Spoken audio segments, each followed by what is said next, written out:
السلام علیکم دوستو، شہزاد انفو ٹی وی کی ایک اور معلوماتی ایپیسوڈ میں آپ سبھی کو خوش آمدید کہتا ہوں۔ دوستو آج کی ویڈیو میں آپ دنیا کے 5 ایسے ممالک کے بارے میں جان سکیں گے جن میں چھوٹا بڑا کسی طرح کا کوئی ایئرپورٹ موجود نہیں ہے۔ بہت زیادہ امیر ہونے کے باوجود بھی ان ممالک میں ایئرپورٹ کیوں موجود نہیں ہے، یہ سب اور مزید وجوہات آپ جان سکیں گے اس ویڈیو میں۔ تو آپ سے گزارش ہے کہ ویڈیو کو اینڈ تک ضرور دیکھیے گا، اور اگر چینل پر نیو ہے تو آپ ہمارے چینل کو سبسکرائب کر لیں تاکہ مزید ایسی معلوماتی ویڈیوز کا نوٹیفیکیشن بر وقت آپ تک پہنچ سکے۔ دوستو دنیا کے 5 ایسے ممالک جن میں چھوٹا بڑا کسی طرح کا کوئی ایئرپورٹ موجود نہیں ہے۔ ان ممالک میں پہلے نمبر پر دنیا کے سب سے چھوٹے ممالک میں سے ایک، مگر اکانومی کے لحاظ سے دنیا کے کئی ممالک سے زیادہ امیر ملک ویٹیکن سٹی آتا ہے، جو کہ اٹلی کے شہر روم کے نزدیک واقع ہے، اور یہ عیسائیوں کے مقدس ترین مقامات میں سے ایک ہے۔ اس ملک میں چھوٹا بڑا کوئی ایئرپورٹ موجود نہیں ہے۔ اس ملک کے مسافر پہلے روم آتے ہیں اور پھر گاڑیوں کے ذریعے ویٹیکن سٹی آتے ہیں۔ ایئرپورٹ کے بغیر ممالک میں دوسرے نمبر پر ایک اور چھوٹا سا ملک سین میرینو آتا ہے، جو کہ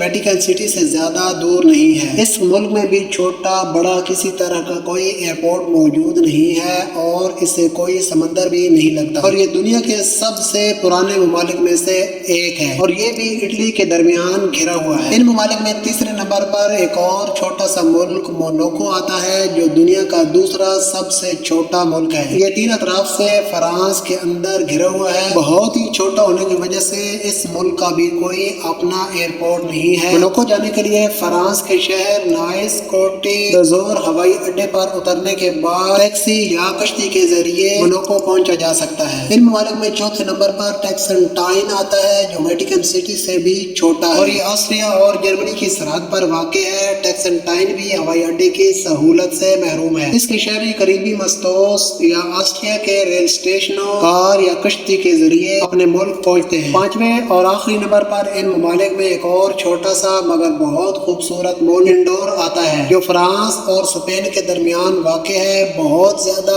پہاڑوں کی وجہ سے اس کا بھی اپنا کوئی ہوائی اڈا نہیں ہے۔ پہاڑوں نے پورے ملک کو گھیرا ہوا ہے، جن کی چوٹیاں 3000 میٹر تک بلند ہیں۔ اس کی وجہ سے ہوائی جہاز میں پرواز کرنا خطرے سے خالی نہیں ہوتا۔ بارسلونا، ویسریڈا جیسے قریبی شہروں کی پروازیں لے کر اس ملک میں پہنچتے ہیں۔ دوستو یہ تھی آج کی معلوماتی ویڈیو، امید کرتا ہوں آپ کو پسند آئی ہوگی۔ اگر پسند آئی تو ویڈیو کو لائک شیئر کریں۔ ملتے ہیں کسی اور معلوماتی ویڈیو کے ساتھ، تب تک کے لیے اللہ حافظ۔